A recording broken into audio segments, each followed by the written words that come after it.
नमस्कार, capital TV देख रहे हैं आप। मैं हूं आपके साथ पूजा। ब्रेकिंग नाउ में बड़ी खबर दिल्ली शराब घोटाले से जुड़ी हुई आपको बता रहे हैं, जहां आज एक बार फिर से मनीष सिसोदिया को बड़ा झटका लगा है। शराब घोटाले में सीबीआई ने सप्लीमेंट्री चार्जशीट दाखिल कर दी है और पहली बार सीबीआई की चार्जशीट में मनीष सिसोदिया का नाम सामने आया है। मनीष सिसोदिया के साथ साथ और 3 लोगों का नाम भी चार्जशीट में शामिल किया गया है। बड़ी जानकारी के साथ मेरे साथ न्यूज रूम से जुड़े हुए हैं कैपिटल टीवी के editor in chief doctor Manish Kumar. पहली बार मनीष सिसोदिया का नाम सीबीआई के चार्जशीट में, क्या कुछ लिखा गया है? देखिए, चार्जशीट की डिटेल्स मैं आपको दूंगा, सारी डिटेल्स लेकर के आया हूं मैं, लेकिन ये केजरीवाल से ये सवाल पूछा जाना चाहिए। ये संजय सिंह ये रोज प्रेस कॉन्फ्रेंस किया करते थे कि मनीष सिसोदिया के खिलाफ क्या आरोप है, मनीष सिसोदिया के खिलाफ कोई एविडेंस नहीं है, मनीष सिसोदिया को यूं ही फंसाया जा रहा है, वो अच्छा काम एजुकेशन में कर रहे हैं इसलिए उनको मोदी जेल के अंदर बंद कर रहे हैं। ये तमाम तमाशेबाजी ड्रामा इस देश ने देखा और उस वक्त कोई सेंसिबल आदमी ये कहता था कि भाई चार्जशीट में नाम अभी नहीं है तो एक ही चार्जशीट तो होती नहीं है, अभी और नाम आएंगे और चार्जशीट तैयार होंगे।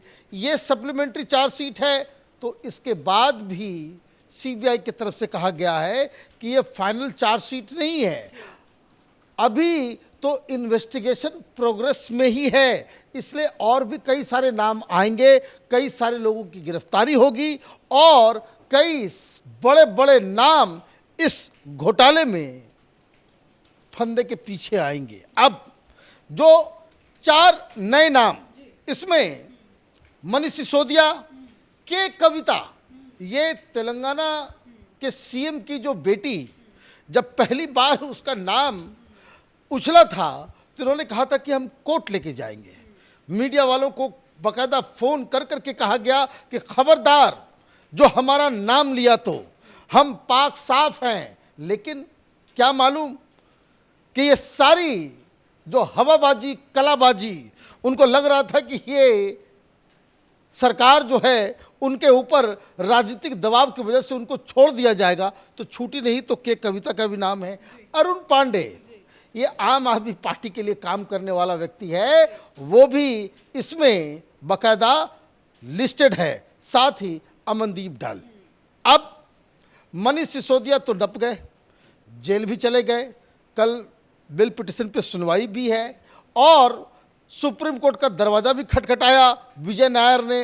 हर जगह से, हर तरह से इसमें एक भी जज के द्वारा दिए गए जितने भी फैसले आए, जितना भी बयान दिया गया, एक भी जगह पे ना तो मनीष सिसोदिया को, ना आम आदमी पार्टी को, ना आम आदमी पार्टी की सरकार को, ना उनके तमाम चट्टे बट्टे विजय नायर जैसे लोग, उनको कहीं भी कोई राहत मिली है। मतलब पूरी तरीके से ईडी और सीबीआई सबूतों के आधार पे बहुत ही स्ट्रांग ग्राउंड पे खड़ी है और इसीलिए जो चार्जशीट में नाम आया है तो इनका बचना बड़ा मुश्किल है। वैसे मैं डिटेल में जाऊं, एक और खबर दे दूं, ये थोड़ा सा डिफ़िकल्ट खबर है।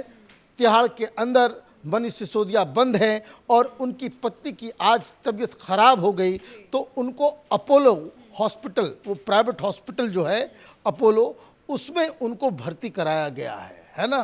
तो वो कामना यही है कि वो जल्द से जल्द ठीक हो जाए। लेकिन राजनीतिक एक बात ज़रूर यहाँ पे कहने की आवश्यकता है कि world class health system, world class education system, ये नटवर लाल दिल्ली का जो चीफ मिनिस्टर है, ये जो दावा करता है जब इनके परिवार के लोगों की तबीयत खराब होती है तो ये प्राइवेट हॉस्पिटल क्यों जाते हैं? जब तुम्हारा सिस्टम इतना ही चाक चौबंद है, इतना ही तुमने मॉडर्नाइज कर दिया, तो अपने परिवार के लोगों का इलाज आप सरकारी अस्पतालों में क्यों नहीं कराते? ये एक सवाल है। ये सवाल पूछते तो अच्छा नहीं लगता, लेकिन इनकी राजनीति जिस तरीके की गटर किस्म की है, इस तरह के सवाल, अमानवीय सवाल पूछना लाजमी हो जाता है। आम आदमी पार्टी की तरफ से बार बार प्रेस कॉन्फ्रेंस करके कहा जाता था कि मनीष सिसोदिया का किसी भी चार्जशीट में नाम नहीं है। आज पहली बार नाम सामने आया है। अब आम आदमी पार्टी की तरफ से कोई बयान आएगा क्या? देखिए, chargesheet against Sisodia is for criminal conspiracy 120B IPC, falsification of accounts, 477A IPC and Section 7 of the Prevention of Corruption Act. यही वो धाराएं हैं जो भ्रष्ट नेताओं मंत्रियों के खिलाफ लगाया जाता है। यही कानून के तहत ये केजरीवाल जब अन्ना हजारे के साथ आंदोलन करता था तो ये कहता था कि पहले पनिशमेंट दे दो, ये धाराएं लगाओ, जेल में डालो। ये तमाम चीजें यही लोग कर रहे थे, यही उल्टा पड़ा है।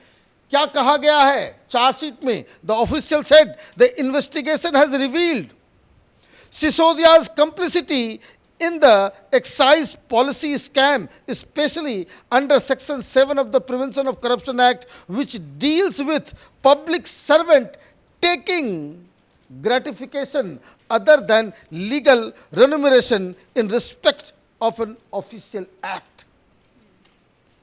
ये जो धारा लगाया गया है ये किसी भी सरकारी व्यक्ति, मंत्री, अधिकारी के ऊपर लगाया जाता है कि जो किसी सरकारी काम के लिए जो उनकी तनख्वाह है उसके अलावा ये जो घूस लेते हैं, पैसे लेते हैं, वो आरोप इनके ऊपर लगा है।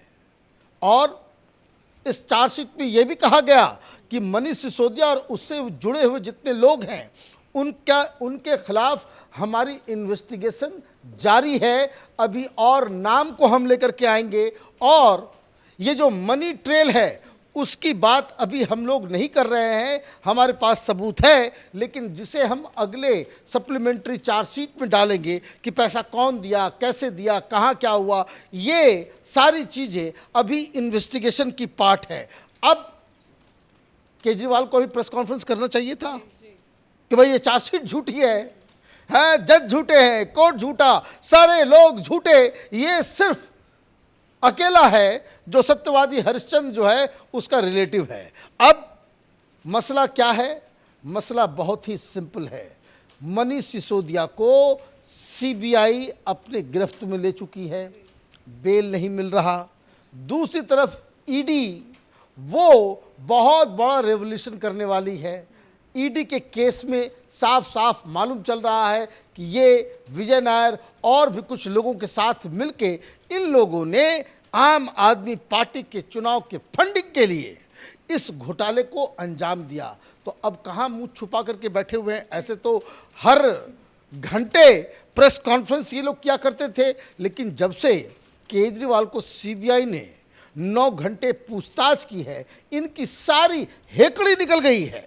अदरवाइज अगर ये 1 महीने पहले की कहानी होती, अभी संजय सिंह या फिर आतिशी मारलेना या फिर सौरभ भारद्वाज या केजरीवाल प्रेस कॉन्फ्रेंस कर रहा होता, हर जगह लाइव चल रहा होता कि ये देखिए एजेंसी का गलत इस्तेमाल है। लेकिन पता नहीं कोई जादू हुआ है कि वो जो 9 घंटे केजरीवाल ने सीबीआई के दफ्तर में बिताए हैं और जो उनसे 56 सवाल किए गए हैं, उस दिन के बाद से ऐसा लग रहा है कि कोई सांप सूंघ गया हो इसको। ये अब शराब घोटाले के ऊपर बातचीत नहीं कर रहा, अब ये दूसरे लाइन लेंथ पे चल रहा है। किसी तरीके से ये विजय नायर को रोका जाए, उसको बाहर निकाला जाए, उस स्ट्रेटजी पे काम कर रहा है। क्यों? क्योंकि ये फंस तो गया सिसोदिया, विजय नायर भी फंसेगा और ये लोग जब खुद को फंसता हुआ देखेंगे तो केजरीवाल का क्या रोल है जो इस अब तक के कहानी में साफ साफ नजर आ रहा है, वो भी सीबीआई के अगले सप्लीमेंट्री चार्जशीट में, ईडी की चार्जशीट में वो शामिल होगा और केजरीवाल को भी एक न एक दिन तिहाड़ जेल जाना पड़ जाएगा। जानकारी के लिए तो एक बहुत बड़ा झटका मनीष सिसोदिया के लिए, सीबीआई हो या ईडी, दोनों केस में मनीष सिसोदिया की मुश्किलें जो हैं वो लगातार बढ़ रही है। सीबीआई की तरफ से आज सप्लीमेंट्री चार्जशीट दाखिल किया गया जिसमें साफ साफ मनीष सिसोदिया का नाम लिखा गया है।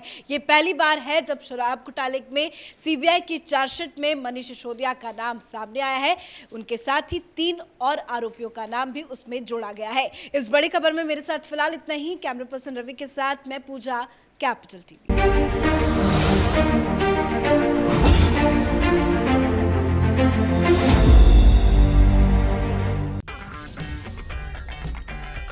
अगर आपको हमारा वीडियो पसंद आया हो तो इसे लाइक करें, हमारे चैनल को सब्सक्राइब करें और हाँ, बेल आइकन दबाना ना भूलें ताकि आप तक हमारे वीडियो की नोटिफिकेशन पहुंचती रहे।